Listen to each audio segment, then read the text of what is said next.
Break के बाद एक बार फिर आप सभी का बहुत स्वागत है। नमस्कार, मैं सोनाली और आप देख रहे हैं केकेडी न्यूज। रुक करते हैं कुछ खास खबरों की ओर। पहली खबर पर नजर डालते हैं। ये खबर रायबरेली से है, जहां दबंगों की दबंगई का आलम लगातार देखने को मिल रहा है। मुकदमा पंजीकृत होने के बावजूद भी कार्रवाई में लापरवाही होने के बाद आरोपियों द्वारा लगातार पीड़ित पक्ष को परेशान किया जा रहा है, जिसके चलते आज सैकड़ों की तादाद में लोगों ने पीड़ित पक्ष के साथ मिलकर पुलिस अधीक्षक कार्यालय पर धरना प्रदर्शन किया और आरोपियों के खिलाफ कड़ी कार्रवाई करने की मांग की। मामला रायबरेली जिले के सदर कोतवाली थाना क्षेत्र के अंतर्गत तिलिया कोट का बताया जा रहा है, जहां पर कुछ दिनों पहले प्रार्थी द्वारा जेडी शानू और उसके 3 भाइयों के खिलाफ मारपीट और हत्या करने के प्रयास के संबंध में मुकदमा पंजीकृत कराया गया था। पुलिस ने मुकदमा पंजीकृत कर लिया, लेकिन कोई ठोस कार्रवाई नहीं की गई, जिसके चलते आज सैकड़ों की तादाद में लोगों ने पुलिस अधीक्षक कार्यालय पर प्रदर्शन किया। साथ ही प्रदर्शन करने वाले लोगों ने आरोप लगाया है कि पिछले 48 घंटे से वादी मुकदमा फैट खान के पिता लापता हैं, जिनकी खोज भी लगातार जारी है, लेकिन उनका कहीं पता नहीं चल पा रहा है। हम लोगों को शक है कि मुकदमे में आरोपी जेडी और उसके परिवार के लोगों ने पिता का अपहरण कर लिया है और उनकी हत्या कर देंगे, ऐसा आरोप लगाते हुए उन्होंने पुलिस अधीक्षक रायबरेली अभिषेक अग्रवाल को प्रार्थना पत्र देते हुए कार्रवाई करने की मांग की है। वहीं इस पूरे मामले को लेकर के पुलिस अधीक्षक रायबरेली अभिषेक अग्रवाल ने क्षेत्राधिकारी सदर को जांच सौंपते हुए जांच कर कार्रवाई के निर्देश दिए हैं।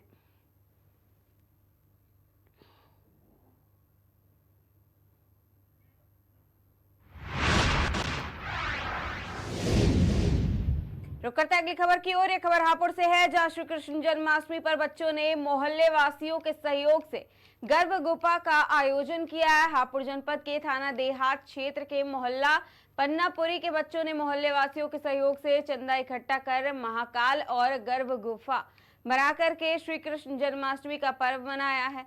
बता दें, गर्भ गुफा और महाकाल के शिवलिंग का आयोजन करने की चर्चा पूरे शहर में फैल गई, जिसके बाद हापुड़ शहर के लोगों ने बच्चों के अनोखे अंदाज की जमकर तारीफ भी की है। बच्चों और मोहल्ले वासियों ने बड़े ही हर्षोल्लास के साथ श्री कृष्ण जन्माष्टमी भी मनाई।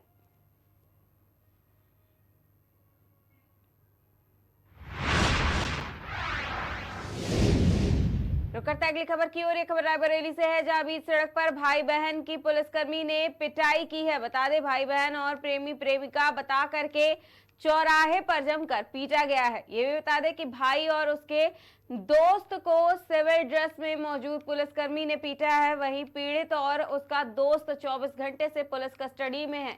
सलोन कोतवाली क्षेत्र के पुरानी सब्जी मंडी के पास का ये मामला बताया जा रहा है।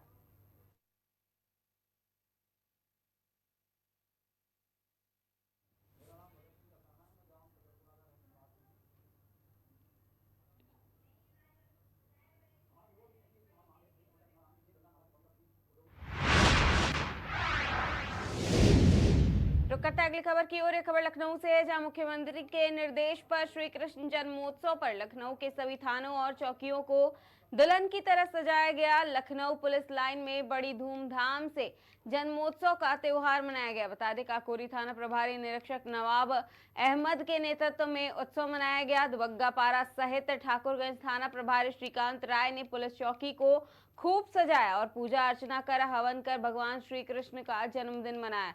वहीं बच्चों ने राधा कृष्ण बनकर के अपनी कला को भी दिखाया। पूजा अर्चना के बाद प्रसाद वितरण का काम भी किया गया।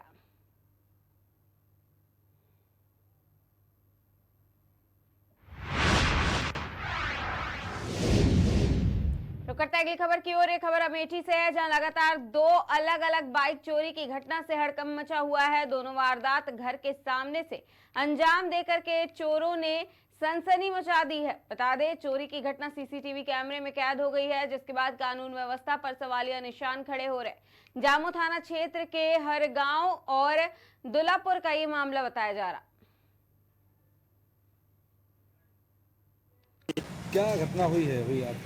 घटना ये हुई कि हमारे घर के सामने गाड़ी खड़ी, हमेशा वहीं खड़ी करते थे। कल की रात में हमने खड़ी किया, लॉक करके गाड़ी हमेशा खड़ी करते थे। तो सुबह उठ के जब देखे तो हमारी गाड़ी उस जगह पे नहीं थी। हमने पुलिस में FIR कराया। सीसीटीवी कैमरे में भी कुछ घटनाएं कैद हुई है। टीवी कैमरे हमारे घर के जस्ट बाजू में दुकान है, वहीं पे है वो, तो कैमरे पे बाकायदा वो कैद। क्या घटना कैद हुई है? उसमें वो गाड़ी निकालते हुए उसकी पूरी फोटो आया है। कौन सी गाड़ी है? अपाची गाड़ी है। क्या चाहते हैं आप? हम चाहते हैं हमारी गाड़ी हम मिले, हमें यही कानून से क्या करते हैं, हमारी गाड़ी हमको मिले, वापस उस पर कार्रवाई की जाए। थाने में तहरीर दिया? तहरीर दे दिए थाने में। भैया क्या नाम है और क्या घटना घटी है आज आपके यहाँ? हमारा नाम अरविंद मिश्रा है। हमारे दरवाजे से हमारी होंडा शाइन एसपी बाइक चोरी हो गई और जब हमको जानकारी मिली, जब हम उठे सुबह देखे गाड़ी नहीं है, तत्काल हमने 112 डायल किया। 112 आई, उन्होंने कहा कि आप जो है हमारा मैसेज सेव रखिएगा और आप थाने जाके एप्लीकेशन दे दीजिए। हम थाने गए, सुबह बड़े साहब को हमने एप्लीकेशन दिया। बड़े साहब ने हमें आश्वासन दिया कि हम उचित कार्रवाई करेंगे। और जो इस तरह की वारदातें हो रही हैं, आज हमारी बाइक गायब हुई, हर गांव में भी एक बाइक चोरी हुई। इस तरह अगर मतलब प्रशासन सशक्त नहीं रहेगा तो ये वारदातें होती रहेंगी। हम यही चाहते हैं कि इस तरह की घटनाएं ना हो, ज़्यादा बढ़िया है। क्या घटना हुई है अभी आप?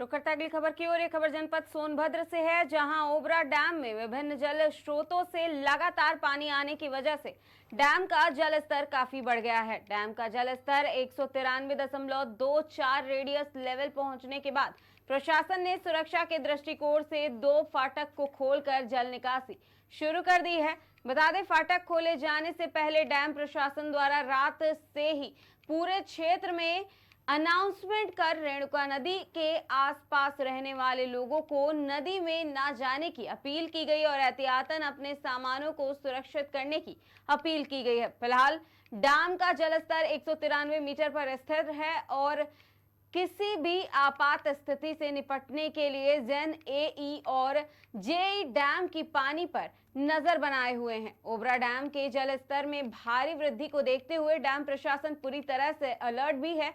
बता दें, कई वर्षों से सूखा और कम बारिश होने की वजह से डैम का जल स्तर मेंटेन नहीं हो पा रहा था। वहीं लगातार हो रहे मध्य प्रदेश, छत्तीसगढ़, झारखंड और सोनभद्र में मूसलाधार बारिश के कारण रिहंद और ओबरा बांध लबालब भरे हुए हैं, जिसके बाद भारी मात्रा में पानी के आवक को देखते हुए 26 अगस्त की रात्रि में ओबरा बांध के गेट नंबर 6 और 8 को खोल दिया गया।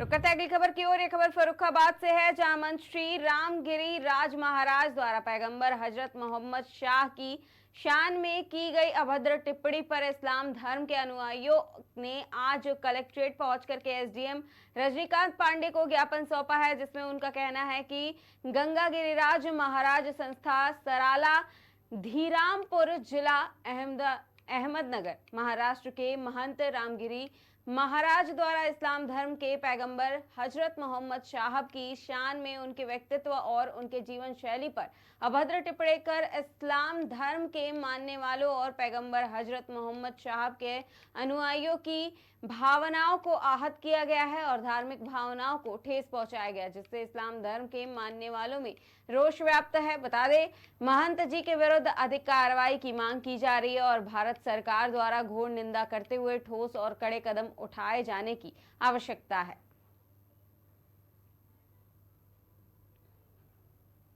अधिकारी के यहाँ ज्ञापन देना है, किस संबंध में ज्ञापन दिया आपने? मैं दरगाह मखदूमिया शेखपुर से ताल्लुक़ रखता हूँ और हमने एक ज्ञापन जो महामहिम राष्ट्रपति जी के तैयार किया है। इस ज्ञापन में जो महान श्री रामगिरी राज महाराज द्वारा पैगंबर हज़रत मोहम्मद साहब की शान में एक अभद्र टिप्पणी की गई थी उनके व्यक्तित्व और उनकी जीवन शैली पर, तो इस पर सारे जो भी उनके अनुयायी हैं और इस्लाम धर्म जो को मानने वाले जो लोग हैं उनकी भावनाएं आहत हुई और गहरा आघात पहुंचा है और ठेस पहुंची भावनाओं को। प्रशासन से क्या मदद चाह रहे हैं? जी, प्रशासन से क्या गुहार लगाई? नहीं, प्रशासन ने हमने महामहिम जी से कहा कि ऐसे व्यक्ति के खिलाफ जो है वो विधिक प्रावधानानुसार अभियोग पंजीकृत हो और उस पर विधिक कार्रवाई सुनिश्चित की जाए और भारत सरकार द्वारा इस पर ठोस कदम उठाए जाए ताकि आने वाले समय में कोई भी व्यक्ति किसी भी धर्म के किसी भी महापुरुष के खिलाफ कोई भी ऐसी अभद्र टिप्पणी न कर सके। और ये हमारे देश की सामुदायिक सौहार्द और जो गंगा जमनी तहजीब है उसके ऊपर एक कुठाराघात है।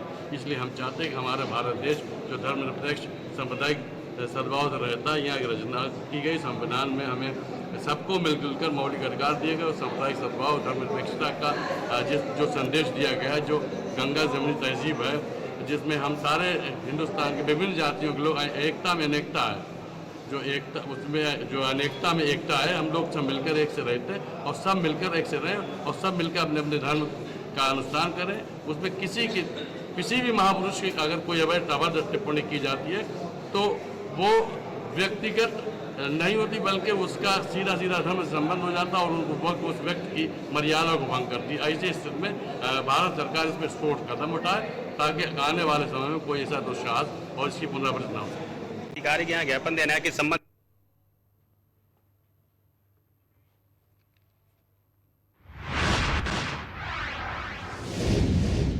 रुक करते हैं अगली खबर की ओर। ये खबर भी उत्तर प्रदेश के फर्रुखाबाद से है, जहां कोतवाली कायमगंज क्षेत्र के भगौतीपुर गांव में एक आम के बाग में दो सहेलियों के शव एक ही दुपट्टे से फांसी के फंदे पर लटके मिले हैं। दोनों युवतियां कल मंदिर पर जन्माष्टमी के त्योहार पर गई थी और देर रात तक ना लौटने पर परिजनों ने बुआ के घर रुकने की आशंका जताई थी, जिसके बाद ग्रामीणों ने पेड़ से लटकते शव को देखकर सूचना दी, जिस पर परिजन मौके पर पहुंचे और फांसी के फंदे पर बेटियों को लटका देख दंग रह गए।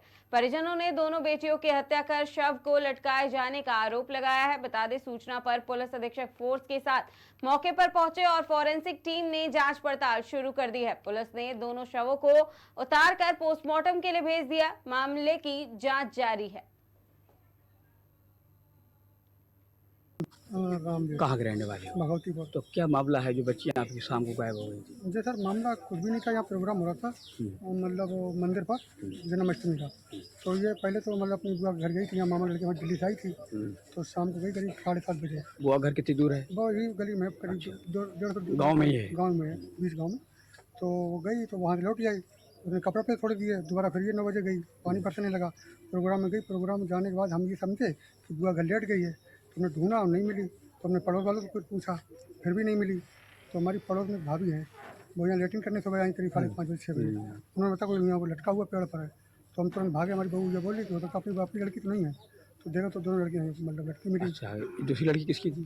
पप्पू की। उसका नाम शशि है, उसका नाम बबली है। ये शाम को दोनों लोग घूमने निकले थे? हाँ, वही गई थी प्रोग्राम में देखने के लिए। दो लड़के प्रोग्राम गई थी और हमको शंका ये है कि ये इनकी कोई हत्या की गई है।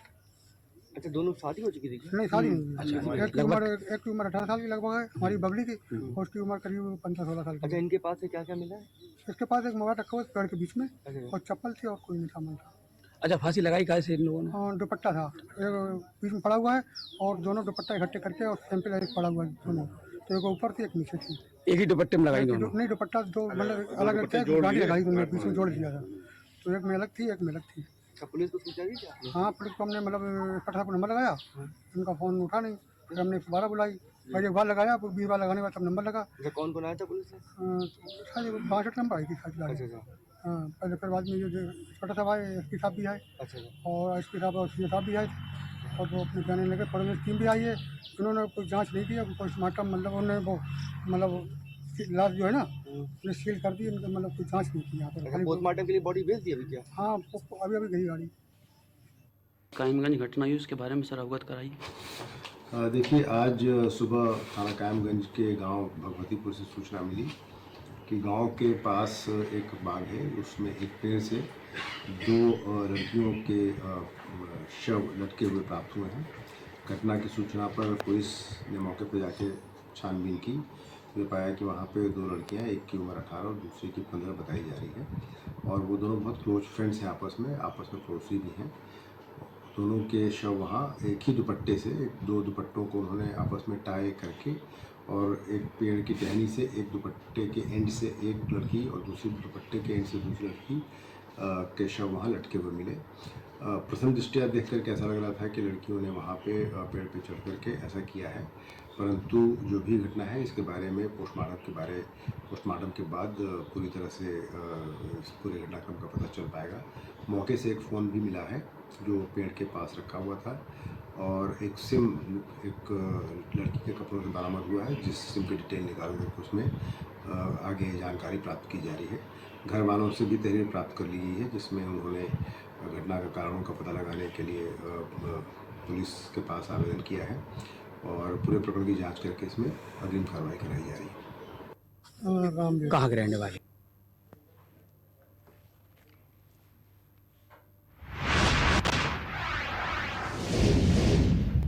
रुक करते हैं अगली खबर की ओर। ये खबर बांदा से है, जहां पूरा मामला जिला कलेक्ट्रेट परिसर कार्यालय बांदा से प्रकाश में आया है। बता दें, आज पीड़ित ग्रामीणों ने जिला अधिकारी कार्यालय पहुंचकर प्रदर्शन किया और जिला अधिकारी को लिखित शिकायती पत्र भी दिया। ये बता दें कि पत्र के माध्यम से मांग की जा रही है कि मुख्य रास्ते को मोटी गिट्टी, डस्ट और लाल मिट्टी या आरसीसी के माध्यम से बनवाया जाए। बता दें, पीड़ितों के खेतों और ट्यूबवेलों को जाने वाले मुख्य मार्ग और गांव से लगभग 100 मीटर की दूरी पर बहुत ही कीचड़ और पानी से भरा रहता है।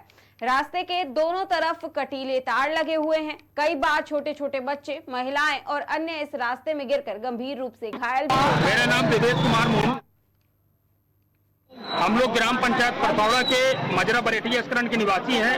हम लोगों का एक मुख्य मार्ग है जो गांव से लगभग 100 मीटर की दूरी पे है, जो 500 मीटर लगभग कीचड़ और पानी से हमेशा भरा रहता है।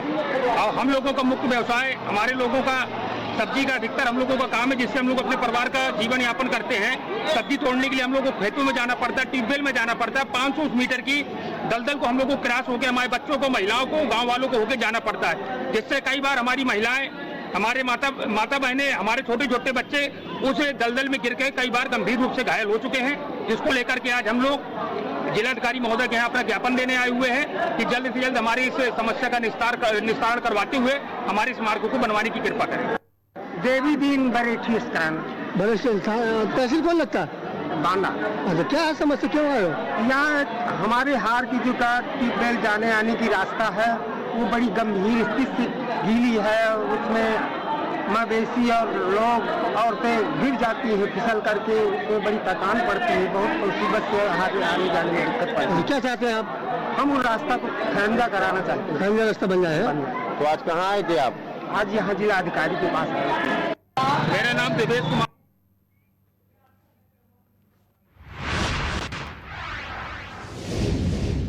रुक करते हैं अगली खबर की ओर। एक खबर रायबरेली से है, जहां दबंगों की दबंगई का आलम लगातार देखने को मिल रहा है। मुकदमा पंजीकृत होने के बावजूद भी कार्रवाई में लापरवाही होने के बाद आरोपियों द्वारा लगातार पीड़ित पक्ष को परेशान किया जा रहा है, जिसके चलते आज सैकड़ों की तादाद में लोगों ने पीड़ित पक्ष के साथ मिलकर पुलिस अधीक्षक कार्यालय पर धरना प्रदर्शन किया और आरोपियों के खिलाफ कड़ी कार्रवाई करने की मांग की गई है। मामला रायबरेली जिले के सदर कोतवाली थाना क्षेत्र के अंतर्गत तिलिया कोट का है, जहां पर कुछ दिनों पहले प्रार्थी द्वारा जेडी शानू और उसके 3 भाइयों के खिलाफ मारपीट और हत्या करने के प्रयास के संबंध में मुकदमा पंजीकृत कराया गया था।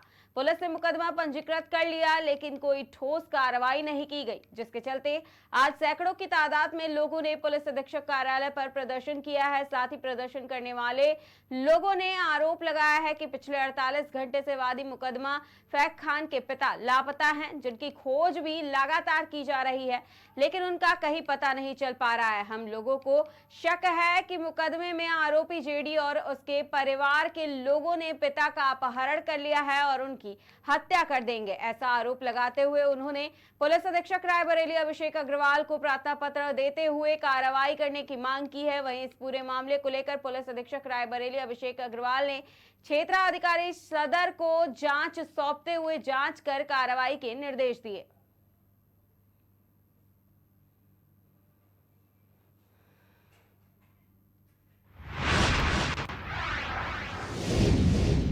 तो कहते हैं अगली खबर की ओर। ये खबर गाजियाबाद से है, जहां लोनी में ट्रॉनिका सिटी औद्योगिक क्षेत्र की फैक्ट्रियों से निकलने वाले केमिकल युक्त पानी से लोनी के कई गांव के लोग बेहद परेशान हैं। ग्रामीणों का आरोप है कि ट्रॉनिका सिटी औद्योगिक क्षेत्र की फैक्ट्रियों से निकलने वाला जहरीला पानी भूजल को दूषित कर रहा है, जिसके कारण गांव में गंभीर बीमारियां फैल रही हैं। वहीं ग्रामीणों का ये भी कहना है कि गांव में लोगों को कैंसर जैसी भयानक बीमारी हो रही है, जिससे कई लोगों की मौत हो चुकी है और अभी भी कई लोग कैंसर से पीड़ित है। बार बार शिकायत करने के बाद भी अधिकारी इस तरफ कोई ध्यान नहीं दे रहे हैं, जिसका खामियाजा लोगों को भुगतना पड़ रहा है। बता दें, बीमारी बढ़ने के बाद स्थानीय लोगों ने कई बार संबंधित अधिकारियों को शिकायत की है, लेकिन शिकायत के बावजूद अभी तक कोई निस्तारण नहीं किया गया, जिसका खामियाजा इस क्षेत्र की जनता को भुगतना पड़ रहा है। आए दिन आसपास के गांव में लोगों की हो रही मौत से परेशान कई गांव के लोग अब आंदोलन के मूड में नजर आ रहे हैं। लोगों ने यूपी सीडा के खिलाफ मोर्चा खोल दिया है और एक बड़े आंदोलन की तैयारी कर रहे। भाई साहब, क्या नाम है आपका और कौन से गांव का आप निवासी हैं? मेरा नाम भगत सिंह कसाना है। मैं गांव सकलपुरा का निवासी हूं। आज आप लोग इकट्ठा होकर विरोध कर रहे हैं, किस तरीके का आपका विरोध है और क्या आपकी मांगे हैं? हमारा विरोध नहीं है कि हमारी मांग है एक समस्या के समाधान के लिए। गंदा नाला जो टॉनिका सिटी औद्योगिक क्षेत्र से होकर हमारे 3-4 गाँव में होकर निकल रहा है, जो सकलपुरा के पास आगे एक नहर में गिरा हुआ है। और हमारी मांग ये है कि ये जो गंदा नाला है, इसका पानी इतना दूषित हो चुका है, जिससे हमारा जनजीवन, पर्यावरण और कृषि खेती पर बहुत ज़्यादा प्रभाव पड़ रहा है। इसी के साथ साथ हमारे गांव और क्षेत्र के आसपास में इतने पेट दर्द की समस्याएं, कैंसर जैसी खतरनाक बीमारियां हो रही हैं, जिससे पूरा गांव विचलित हो रहा है और जल्द से जल्द इसका समाधान चाहता है। संबंधित अधिकारियों को पहले अवगत कराया था मामले में आपने? इसकी सूचना हमें मिली थी। पिछली बार भी हमने शिकायत पत्र लिखे थे और संबंधित अधिकारियों को ये बताया था कि समस्या के बारे में बताया था, इससे जुड़ी बीमारियों के बारे में बताया था, कितने हमारी कृषि, हमारी फसल बेकार हो रही है इसकी वजह से। वो हमने सब चीज़ें अपनी बताई हैं। हमारे बच्चों के पेट में दर्द, उल्टियाँ, इतने कैंसर के आसपास के क्षेत्र में इतने बीमारी इतनी बढ़ गई है कैंसर की, इससे बुरा हाल है। लेकिन हमारी कोई सुनवाई नहीं। हमारी सिर्फ एक ही मांग है। इसे लगने से पहले ये कहा था, ये हमारी खेती के लिए, सिंचाई के लिए एक नहर है, जिसका उपयोग औद्योगिक क्षेत्र के गंदे नाले के पानी के लिए यूज किया जा रहा है, जो सरासर एक गलत है। इसका यहाँ से निष्पष्टीकरण होना चाहिए और आगे जाके इसका हिंडन नहर के आसपास कहीं इसका विकास होना चाहिए, जिससे हमारे क्षेत्र में शुद्धता बनी रहे। ये कृषि औद्योगिक क्षेत्र है, कृषि के लिए जाना जाता है, ये हरित प्रधान क्षेत्र है और इसका ये देख लो इतना बुरा हाल हो रहा है कि हम कह नहीं सकते कि गांव के छोटे से लेकर बड़े इससे पूरे प्रभावित हो रहे हैं। बहुत बुरा हाल है। जैसा कि आपने बताया कि संबंधित अधिकारियों को आपने पहले भी सूचित किया है और आप भी कर रहे हैं, अगर संबंधित अधिकारी इसकी कार्रवाई नहीं करते तो आपके द्वारा क्या कदम होंगे आगे? हम देखिए, सबसे पहले तो मैं एक बात क्लियर करना चाहता हूं कि हमारा किसी सरकार, प्रतिपक्ष, विपक्ष के प्रति ये हमारा धरना या मांग नहीं है। हम सीधे हमारे वर्तमान माननीय सांसद जी और वर्तमान माननीय विधायक जी से ये अपील करते हैं कि अतुल्य जनता पे एक थोड़ा सा रहम कर दे, इस गंदे नाले का जल्द से जल्द को निष्पक्षण करवा दे, जिससे यहाँ पर आपके क्षेत्र में हरित प्रदेश बना रहे, कुशल रहे, स्वच्छ रहे। बस हमारी यही आशा है। अगर हमारी ये मांग पूरी नहीं होती है तो हम धरने पर बैठेंगे, भूख हड़ताल पर जाएंगे। जितने भी दिन लग जाए, साल लग जाए, दिन लग जाए, पर पूरा गांव, पूरा क्षेत्र हमारे साथ रहेगा। हम इस पर अड़े रहेंगे। भाई साहब, क्या नाम है आप?